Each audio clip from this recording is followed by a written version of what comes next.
Hello, I'm David Debato, and you're watching the No Delusion Zone for Monday, July 20th, 2026. And the sole focus of today's podcast is about the continuing war in Iran and the latest round of strikes ordered by the lunatic in chief of the United States of America, Donald Trump, or the Don as he's known. And I call him the Don today because he is, and he has been for quite a while, acting like a mafia Don.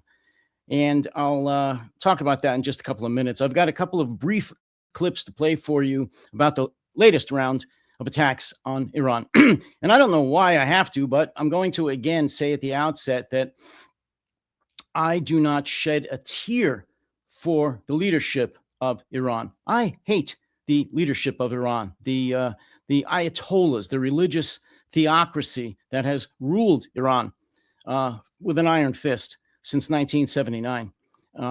They are a murderous group of terrorists.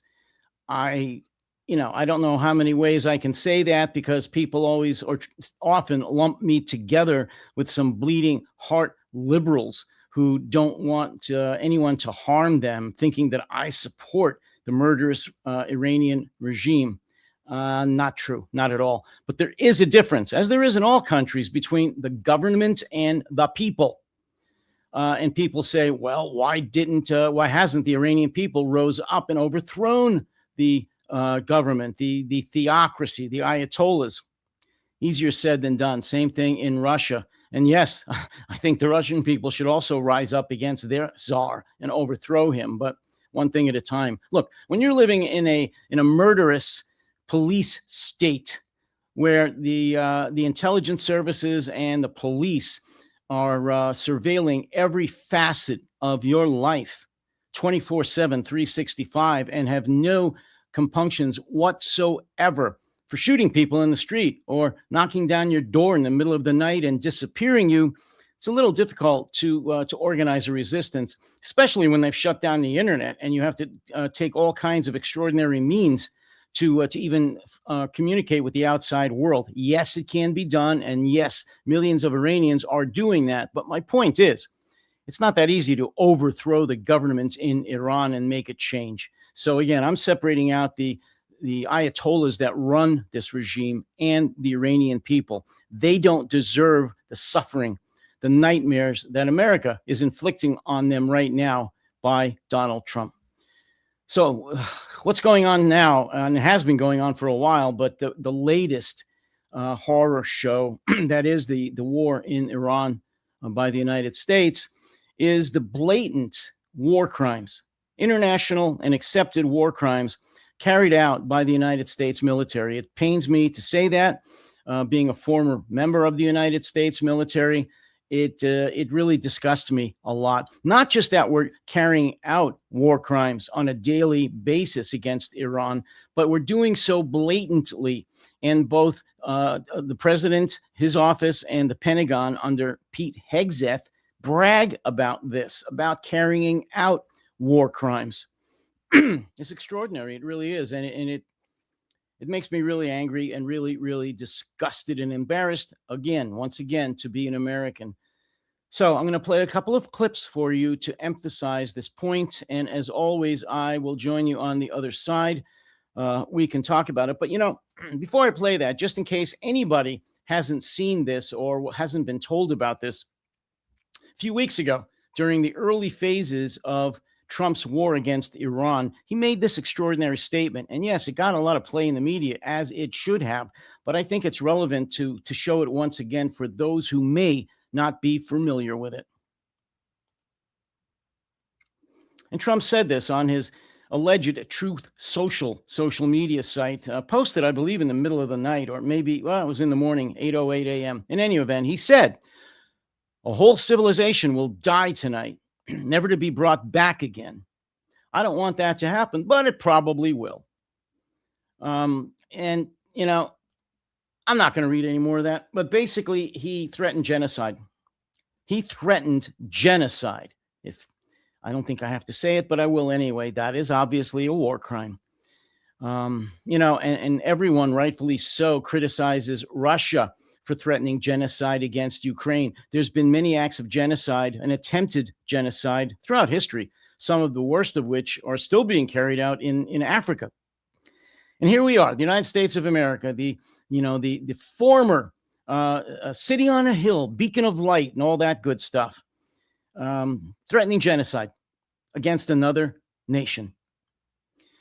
So on to the clips. First, I'm going to play a brief one, and this is, I think, I don't know if this one is very, very recent, but the war is it's only a few months old, but this is one of the threats that Donald Trump made to carry out war crimes against the civilian infrastructure in Iran. Take a listen.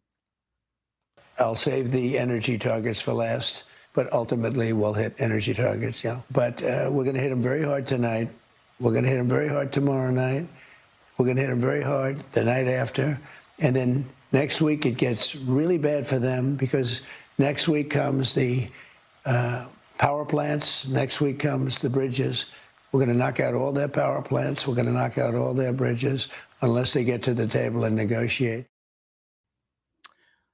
Those are war crimes. I mean, again, he's threatening to knock out bridges and power plants, both of which are expressly prohibited by the Geneva Convention. Those are war crimes. You cannot intentionally destroy civilian infrastructure, things that civilians depend on.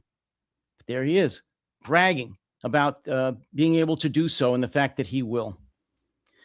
Here's a slightly longer, I think minute and a half long clip of Trump talking about that. And this was on French media, French TV, I believe.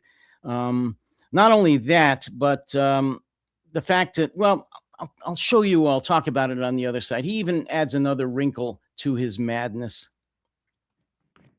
US strikes on Iran will continue until Donald Trump says otherwise. That's what the US president said as explosions were heard in several areas of Iran as the US hit the Islamic Republic for the fourth day in a row. This latest round of military action was to further degrade Iran's capabilities to attack commercial shipping in the Strait of Hormuz. The US also reimposed a naval blockade on all Iranian ports. While Trump backed down on his threat, the US would impose fees on all ships passing through the waterway. In return, he said Gulf countries would make investments into the US. He also threatened once again to target bridges and power plants if Tehran did not make a deal. Next week it gets really bad for them because next week comes the power plants. Next week comes the bridges. We're going to knock out all their power plants. We're going to knock out all their bridges unless they get to the table and negotiate. The renewed American blockade provoked fury in Tehran, which has announced that it is no longer bound by the Islamabad Memorandum of Understanding. If the US thinks that by tightening its measures against us, its military actions and its economic blockade, that we will return to negotiations, it is making a mistake. Iran's Revolutionary Guards retaliated to the strikes and fired at US facilities across the Middle East in Bahrain, Kuwait and Jordan. As the interim peace deal unravels and the clock is ticking to reach a final agreement, there are concerns of a return to an all-out war. And there you have it. Not only did he again brag about committing war crimes by knocking out all the bridges and power plants in Iran, he then went a bit further and talked about how he's going to charge the Gulf nations, the Gulf Coast states, for the protection of the United States. Folks, that's a classic mafia protection racket scheme. You know the old saying, well, in this case, I'll adapt it. That's like Trump saying to the Gulf states, nice country you have here. It'd be a shame if something were to happen to it. That's why he's called the Don, not affectionately, because he acts like a mafia leader, a mafia Don. In other words, a scumbag.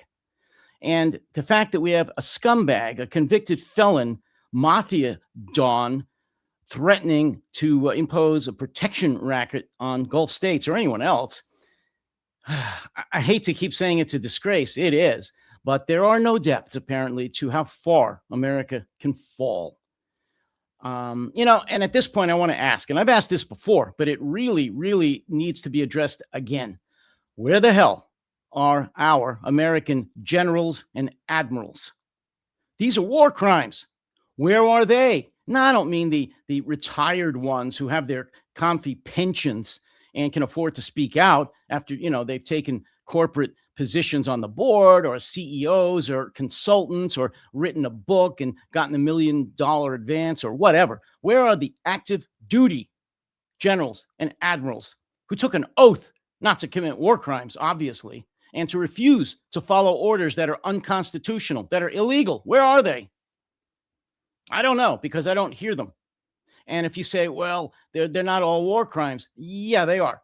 By allowing, ordering, supervising these attacks on Iranian bridges and power plants, and before that, knocking and bombing the boats out of the Mediterranean, the Gulf of Mexico, and both oceans, fishermen for the most part that are allegedly drug dealers without any due process, any investigation, any indictments, any arrests at all, just killing people on boats. These were ordered and supervised under the command of senior officers. At some point in the chain of command, an admiral, since we're talking about the Navy, or if it's the Air Force or Army, a general. Where are they? Why are they doing this? Why aren't they refusing to follow illegal, not to mention immoral orders? I say they're cowards. And if somebody wants to call me out on that, go for it. And I've actually interviewed generals and admirals here. And, I like them, the ones that I have interviewed, but of course they're part of the club. So it's really hard for them to speak against their peers, other either currently serving flag officers or even those that have retired. So I can't get anybody to come on here for the most part and say, yeah, they're wrong, that they're cowards. I'm the only one that's using the word coward out of that crew, and they are. If they are following blindly Donald Trump by carrying out illegal and immoral orders, by committing war crimes, shame on them. They have all violated their oaths of office, and they are a disgrace. And that's all for today's No Delusion Zone. As always, I ask you to support me, to like and subscribe to the No Delusion Zone. Need all support I can get. All voices of the opposition to the fascist government in my country needs your support. Tell your friends, your family, your coworkers, and anyone else, even MAGA, to watch the No Delusion Zone and become a subscriber. So until then, until next time, which I hope is tomorrow, you all take care, stay safe, and stay sane.